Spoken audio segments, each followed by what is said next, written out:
Welcome back to Carneades.org. Today we're going to be continuing with our series Doubting Philosophical Distinctions, Necessary, A Priori, Analytic, and Where They Fall Apart with Kant, Kripke, and Quine. In this video we're going to be looking at Quine's demonstration of the circularity of analyticity.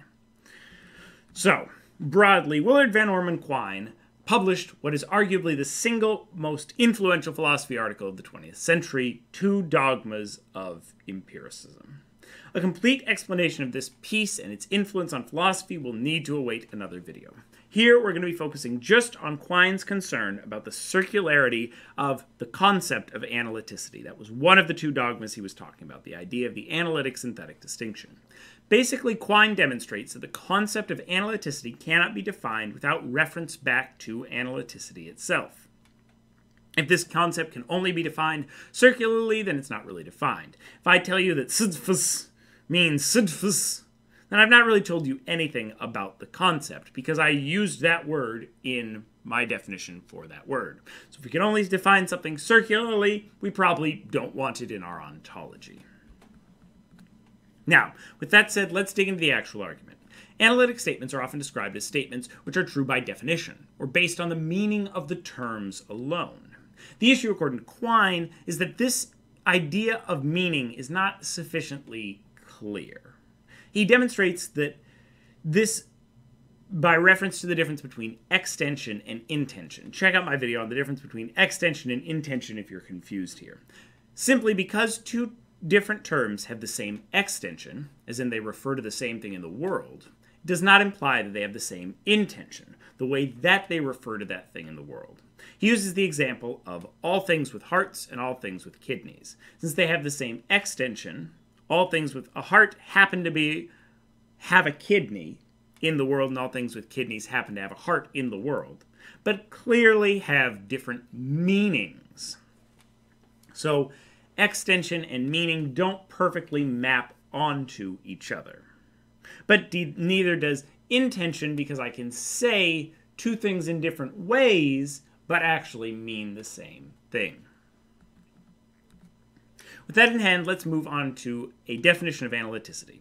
Quine makes the distinction between statements that are analytic based on their logical structure, and therefore just necessary, e.g. all x are x, no x are non-x, where x is some referring term, such as all mice are mice, no birds are non-birds. So those kinds of statements, and statements which must use some notion of synonymy to become those of the first category. All x are y, where y is a synonym for x. We can just replace the y in the first statement with x to arrive at our clearly logically true statements in the first half. All teachers are educators can be reduced to all teachers are teachers by replacing educators with the synonym teachers. Quine is concerned about the second type of statement, as synonym is really problematic to define. And if we can't have the second type of statement, all we're really talking about is logical truths when we talk about analyticity. And that means that this is a much different distinction than we originally thought of, and we could probably wrap it up just in the idea of a logical truth. So in order for analyticity to really have the punch that it's supposed to have, we need a definition of synonymy. What makes two words synonymous? Quine goes on to offer several possible definitions of synonymy and analyticity, therefore, all of which he finds wanting. First, he looks at Quine synonymy with the definition, with just definition or abbreviation. By convention, basically, when I say 27 or 27, one is simply an abbreviation of the other. However, this has not really defined the term. Just because I say, oh, by 27 I mean 27, one is the number, one is spelled out, I haven't told you what I mean when I say that. I've just given you something that also refers to that. The idea of a definition rests on the claim that the two terms have the same meaning, but not that they're that way just by fiat or convention. By saying that one thing actually means another thing, that I'm actually learning something. When I say bachelor, I mean unmarried man. There's something more. We're talking about separate concepts being someone that is unmarried and someone that is male when we say the word bachelor. That's not just by convention. There's an idea contained in the word bachelor. This idea of the same meaning is the very notion of synonymy that we're trying to define. So, this is problematic. Basically, what he's just trying to discard here is saying that we can't just refer to, oh, this is just replacing this thing in a particular situation. We have to have a deeper idea of meaning. As the earlier example relating to extensions versus intensions demonstrated, we can't simply claim that synonymy can be grounded in two terms picking out the same members in the world. Trilateral, having three sides, and triangular, having three angles, pick out the same things in the world, namely triangles, but they mean different things and are not synonymous. The same goes for has a heart and has a kidney. Just because something picks out the same objects in the world doesn't mean that it means the same thing. In the way that bachelor and unmarried man mean the same thing. This becomes clear when we look at another possible definition of synonymy, that two terms can be exchanged in a sentence, salva veritate, saving truth value, while preserving the same truth value. So if it was true before, it should be true after. It was false before, it should be false after, exchanging the terms. However, this has a sense and reference problem as well. Well, we might be able to replace widower with man whose spouse has died in the statement, that was the day Boubacar became a widower. That was the day Boubacar became a man whose spouse had died, should have the same truth value no matter what. While maintaining the same truth value, we can't do the same for the following statement. The word widower has 7 letters. Therefore, interchangeability can't be what we mean by synonymy either. What we're really looking for, according to Quine, isn't just this sense of synonymy in terms of linguistic interchangeability, but something like cognitive synonymy, that they're the same in our minds or the way that we conceive of them, not just that we can replace them in a particular sentence. But this is really elusive to define. We can't define it as two words with the same extension, that's the has a heart, has a kidney problem, nor can we use words that are replicable salva veritate, bachelor having 8 letters, and so on. But maybe we can define it in terms of necessity. So imagine that we have a system that already has the idea of necessity in place.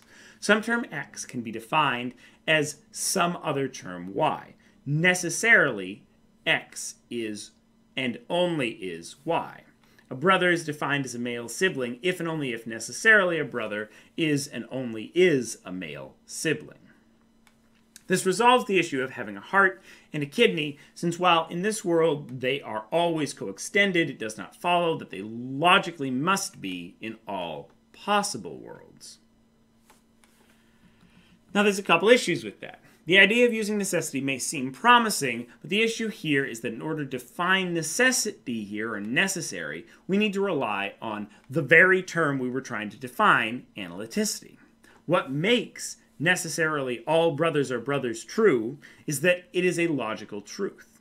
To conclude from this that necessarily all brothers are male siblings, we must have some notion of allowing us to replace terms which are cognitively synonymous. But that's the very term we were trying to define. This takes us back to the drawing board. There's also some issues around, well, what about triangular and trilateral? Because that's going to be a logical truth that all things that are triangular are trilateral, but they don't mean the same thing. One means has 3 sides and one means has 3 angles. Those aren't the same thing. And so even this is going to be a little concerning.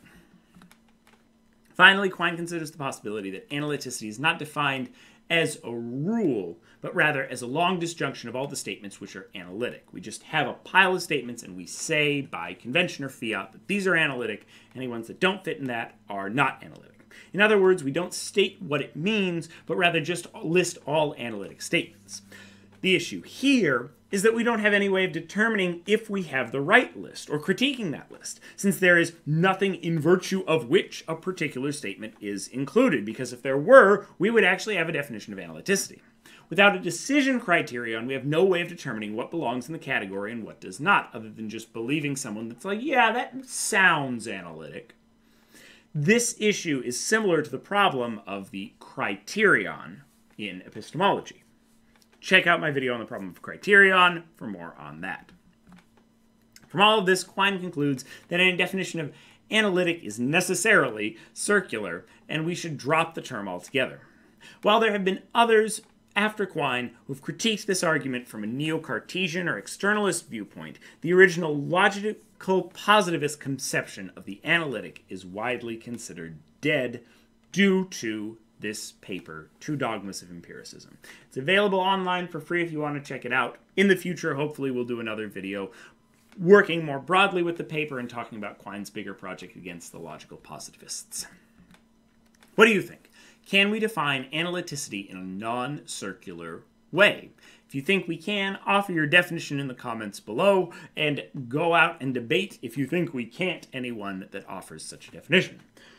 Watch this video and more here at Carneades.org. We're going to be doing another video in this series. Next up, we're going to be looking at Kripke. We're going to do 2 videos on Kripke with necessary a posteriori statements and contingent a priori statements to finish out this series. Stay skeptical, everybody.